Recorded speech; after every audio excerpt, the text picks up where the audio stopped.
राम। यह प्रवचन श्रद्धेय सेठ जी श्री जय दयाल जी गोयनका द्वारा दिया गया। पैट संख्या 156, प्रवचन संख्या 8। विषय: भगवान में प्रेम और श्रद्धा कैसे हो।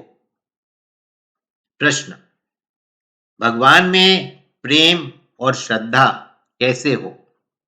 उत्तर: गुण बुद्धि से श्रद्धा होती है और दोष बुद्धि से अश्रद्धा होती है।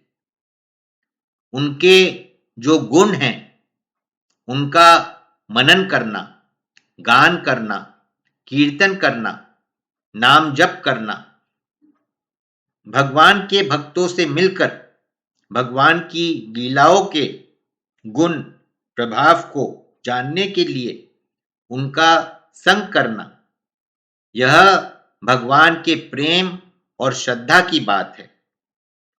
और महात्माओं के उपदेशों को सुनकर उसका पालन करना, उनमें प्रेम करना, उनके कहे को मानना, फिर श्रद्धा आप ही बढ़ जाती है। अभ्यास से ऐसा होवे। जैसे बालक को स्कूल जाने में पहले रस नहीं आता है, धीरे धीरे उसमें रस आने लगता है, तब वह पढ़ने का मजा पा जाता है। यही बात महात्माओं की है।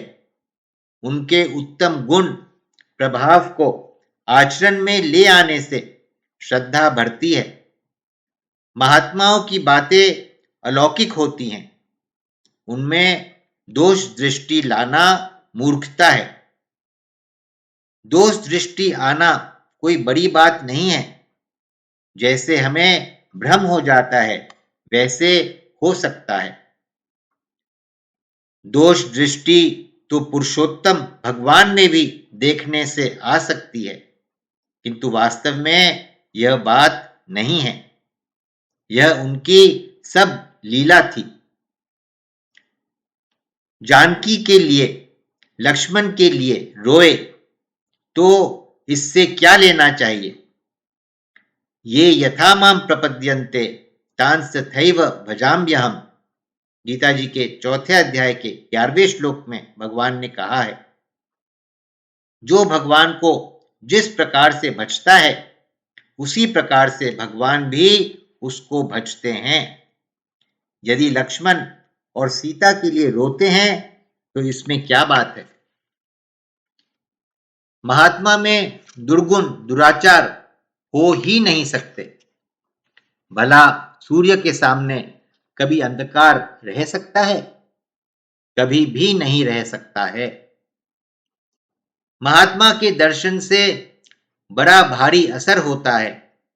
उनके तो देखने से ही दुर्गुण दुराचार भस्म हो जाते हैं।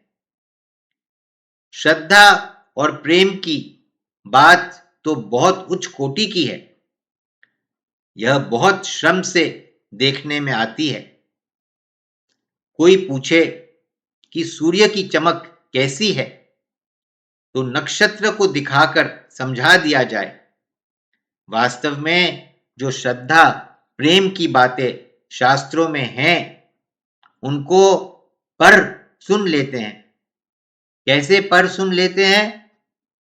12वें अध्याय के 2 श्लोक में भगवान कहते हैं, मय्या वेश्य मनो ये माम नित्य युक्ता उपासते श्रद्धया परयोपेतास ते में युक्त तमामता।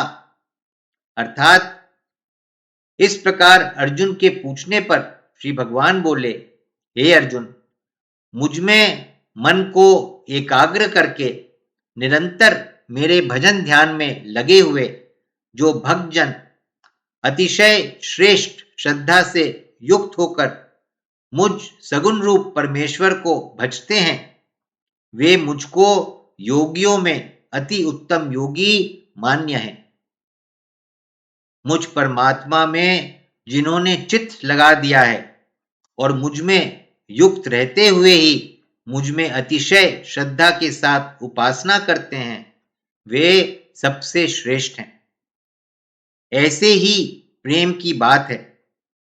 प्रेम जहां ज्यादा होता है वहां से दूसरी जगह कोई जा नहीं सकता है। जिसने मन और बुद्धि को भगवान में लगा दिया है उसके लिए भगवान 12वें अध्याय के 8वें श्लोक में कहते हैं, मय्येव मन आधत्स्व मयि बुद्धिम निवेशय निवसिष्यसि मय्येव अत ऊर्ध्वम न संशयः। अर्थात इसलिए हे अर्जुन, तू मुझ में मन को लगा और मुझ में ही बुद्धि को लगा। इसके उपरांत तू मुझ में ही निवास करेगा। इसमें कुछ भी संशय नहीं है। प्रेम बिना श्रद्धा के भी हो सकता है, किंतु जहां श्रद्धा होगी वहां प्रेम अवश्य होता है। प्रेम श्रद्धा के पीछे रहने वाला है। श्रद्धा का क्या स्वरूप है?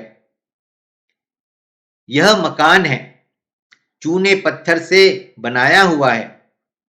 कोई महात्मा कह दे यह सोने का है तो श्रद्धालु को तो सोने का ही दिखेगा।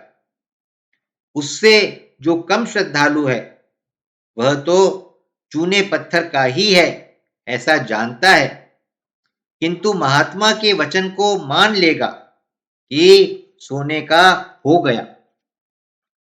तीसरे दर्जे का वह है जो कहता है कि यदि आप चाहे तो यह सोने का बन सकता है। ऐसी बात है, किंतु यह नीचे दर्जे की है। श्रद्धा में तो यहां तक है कि यदि वे तलवार से गले को काटेंगे तब भी वह हंसेगा और विश्वास रखेगा कि यह हमारे कल्याण के लिए ही है। लौकिक बात है। मोरध्वज के यहां जब भगवान साधु का वेश बनाकर आए और बेटे को चीर कर मांस मांगे तो राजा रानी दोनों लड़के को चीरते हैं प्रफुल्लित होकर। लड़का हंसता है, खून की जगह दूध निकलता है। ऐसी श्रद्धा की बात है। माता की उतनी श्रद्धा नहीं थी, वह अपने लड़के को चीर रहे हैं। हम तो अपने हाथों अपना अंग भी चीर नहीं सकते हैं। श्रद्धा की और बात है। राजा द्रुपद भगवान शंकर की उपासना किए। उन्होंने प्रसन्न होकर कहा, वर मांगो। वह मांगे कि महाराज मेरे संतान नहीं है, संतान दीजिए। शंकर जी बोले, अच्छा तेरे एक लड़की होगी। राजा बोले, मैं तो लड़का चाहता हूं। शंकर जी बोले, अच्छा अब तो लड़की हो चुकी, बाद में वह लड़का हो जाएगा। राजा ने ऐसा जानकर उस शिखंडी की शादी एक लड़की के साथ कर दी। जब दोनों इकट्ठी हुई तो दोनों लड़की ठहरी। जब विवाह होने के बाद आई हुई लड़की के पिता राजा को अपनी पत्नी के माध्यम से यह बात मालूम हुई तो उसने सेना लेकर द्रुपद पर चढ़ाई कर दी। एक यक्ष के प्रभाव से उस शिखंडी ने पुरुषत्व मांग लिया, फिर लड़का बन गया। जब उस विवाह करके आई हुई लड़की के पिता को यह मालूम हुआ तो उसने द्रुपद से अपने कसूर की माफी मांगी और वापस लौट गए। यह श्रद्धा की बात है। द्रुपद की श्रद्धा शंकर जी में थी तो लड़का हो ही गया। यह कथा महाभारत में आती है। यहां पर प्रकरण चलता है विश्वास का। शिव के वचनों में राजा द्रुपद का अटूट विश्वास था, यहां तक कि उस लड़की को लड़का मानकर उसका दूसरी लड़की के साथ विवाह भी कर दिया। और एकलव्य भील की कथा देखिए। एक कुत्ते का मुंह बानों से भरकर बंद किया गया था। मुंह बंद कर दिया गया था, बानों से मारकर, और घाव कहीं नहीं। अर्जुन ने खोज किया तो एक भील मिला। पूछने पर सब समाचार जाना। अर्जुन ने पूछा, आप किसके शिष्य हैं? बोला, द्रोणाचार्य का। और द्रोणाचार्य का मैं भी शिष्य हूं। वह लौट आए और गुरु के पास आकर कहे कि महाराज, आपने यह क्यों कहा कि आपका सबसे बढ़कर शिष्य मैं हूं? आपका शिष्य तो एक और है जो सबसे बढ़कर है। एकलव्य को बुलाकर द्रोणाचार्य ने पूछा, तू मेरा शिष्य कब हुआ? बोला, महाराज, मैंने आपसे शिष्य होने के लिए प्रार्थना की थी, किंतु आपने स्वीकार नहीं किया। तब आपकी मिट्टी की मूर्ति बनाकर जंगल में स्थापना करके मैं धनुष विद्या सीखा हूं। इससे मैं भी आपका शिष्य हूं। ऐसी श्रद्धा की बात है। असल में शिष्य का ही काम है गुरु बनाना। गुरु का काम शिष्य बनाना नहीं है। शिष्य यदि गुरु मान लेता है तो उसका काम तो हो ही जाएगा, जैसे एकलव्य का। गुरु का बनाया हुआ शिष्य ठीक नहीं उतरता। असल में तो शिष्य ही श्रद्धा से जिसे गुरु माने वही गुरु है। और श्रद्धा की बात है, एकांत में बैठकर ईश्वर से प्रार्थना करे, याचना करे कि हे भगवान, आप कृपा करके मुझे अपने प्रति श्रद्धा और प्रेम दो। मैं आपसे याचना करता हूं, भीख मांगता हूं। यदि नहीं मिलता तो भी करते ही रहे। अपने तो और काम ही क्या है।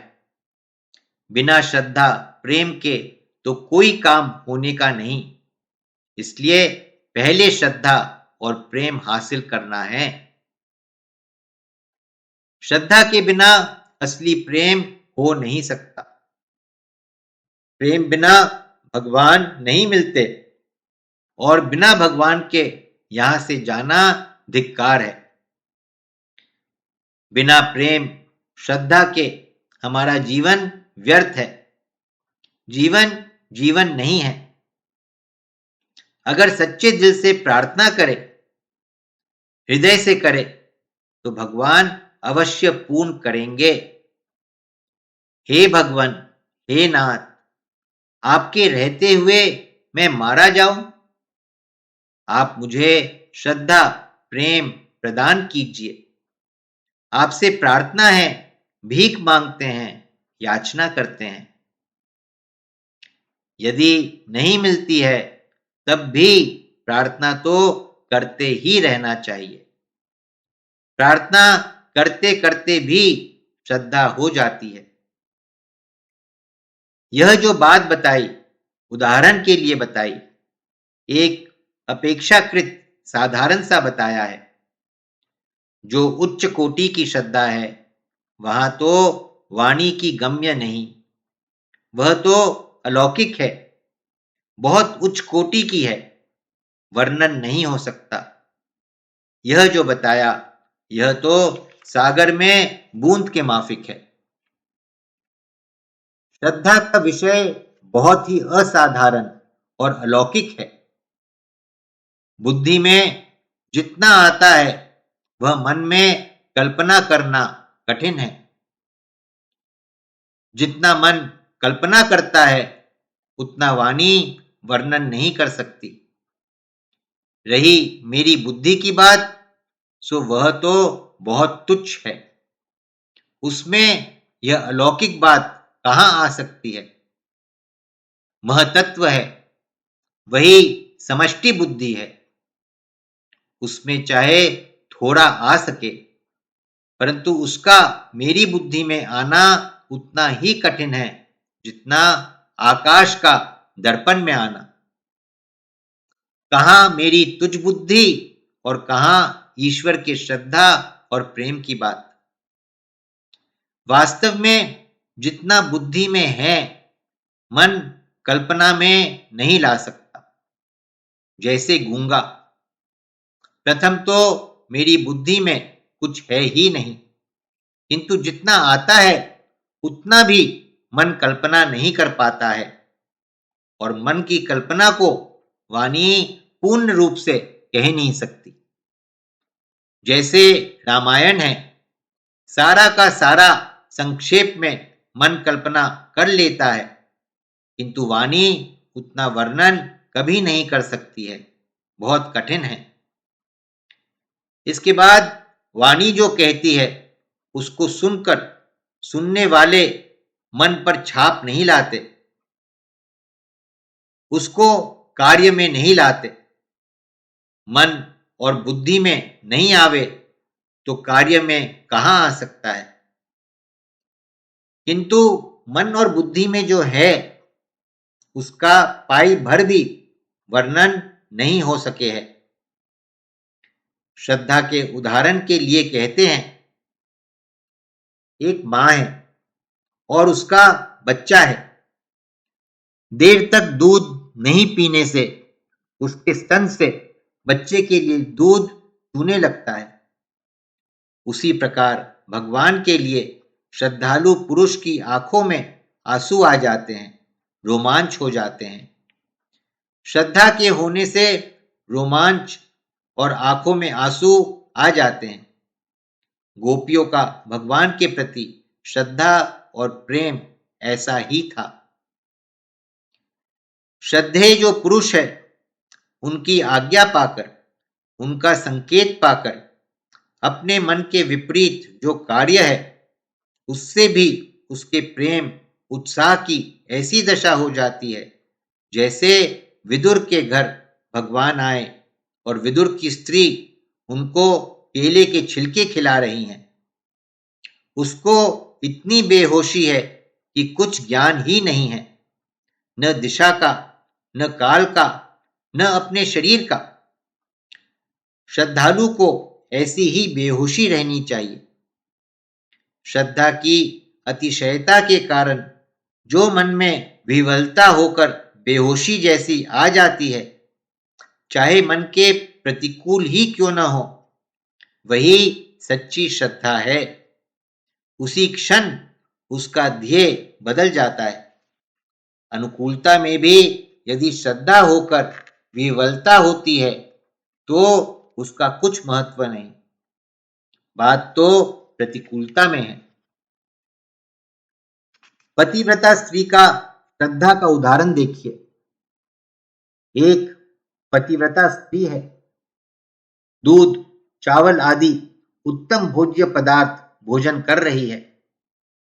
उसका पति बाहर से आता है, एक अंजलि धूल उसकी थाली में डाल देता है और हंसने लगता है। उसकी स्त्री भी हंसने लगती है। उसने पूछा, क्यों हंसती है? आप हंस रहे हैं इसलिए मैं हंसती हूं, आप जानो कि आप क्यों हंसते हैं। पति ने कहा, मैं तो तेरे को क्रोध दिलाने के लिए हंसता हूं। पतिव्रता स्त्री ने कहा, यदि आप चाहते हैं तो आपकी खुशी के लिए क्रोध ला सकती हूं, आपकी आज्ञा जैसी हो। ऐसी पतिव्रता की पति में श्रद्धा है, इसका क्या कहना है। सारी क्रिया पति की चेष्टा को लेकर होती है, जैसे सूत्रधार के हाथों में कठपुतली होती है। ऐसी श्रद्धा होनी चाहिए। यह जो बात कही बनाकर उदाहरण के लिए कही, परंतु फिर भी मेरे दिल का भाव व्यक्त नहीं हो पाया। जब श्रद्धेय भगवान में हमारी पूर्ण श्रद्धा हो जाती है तो हमारा और उनका अंतःकरण ये एक हो जाते हैं। फिर हमारे अंतःकरण में जो प्रेरणा होती है, जो स्फूर्णा होती है, वह भगवान की ही होती है। भगवान ही खुद सारी चेष्टा करते हैं, उसके ही अंग हो जाते हैं। भगवान ही उसके यंत्र को चलाते हैं। यो तो सारे संसार के यंत्र को चलाते हैं, किंतु जैसे विशेष रूप से अवतार लेकर उसके यंत्र को चलाते हैं। उसकी सारी क्रिया, सारी चेष्टा भगवान से प्रेरित होकर होती है। सारी चेष्टा का आयोजन भगवान से ही होता है। उसकी क्रिया भगवान की ही क्रिया है। उसकी चेष्टा भगवान की ही चेष्टा है। वह भगवान को देखता है, भगवान उसे देखते हैं। भगवान पर जबरदस्ती उसका भार चला जाता है। वह कहता है कि प्रभु, यह स्वतंत्रता तो ठीक नहीं, यह आपके अर्पण है, आप इसे संभालिए। फिर भगवान ले लेते हैं। फिर सारी क्रिया भगवान ही करते हैं। फिर उसमें भूल नहीं होती। वह भगवान को देखता रहता है, मुग्ध होता रहता है। उसके शरीर से जो क्रिया होती है, भगवान चाहे उसके शरीर को कटवा दे, पुत्र को कटवा दे, तब भी वह भक्त मुग्ध होता रहता है। अपने ही शरीर में अपने ही आग लगवा देते हैं, तब भी वह मुग्ध होता रहता है। उसका सारा पावर भगवान में ही रहता है। जैसे बिजली के तार का सारा पावर पावर हाउस में रहता है। उसमें जो कुछ पावर है, शक्ति है, सारा प्रभु का है, भगवान का है। जब अर्पण कर देता है तो फिर ऐसी स्थिति हो जाती है। यही असली स्थिति है। नारायण नारायण नारायण श्रीमन्नारायण नारायण श्रीमन्नारायण नारायण श्रीमन्नारायण नारायण श्रीमन्नारायण नारायण श्रीमन्नारायण नारायण श्रीमन्नारायण नारायण श्रीमन्नारायण नारायण श्रीमन्नारायण नारायण नारायण नारायण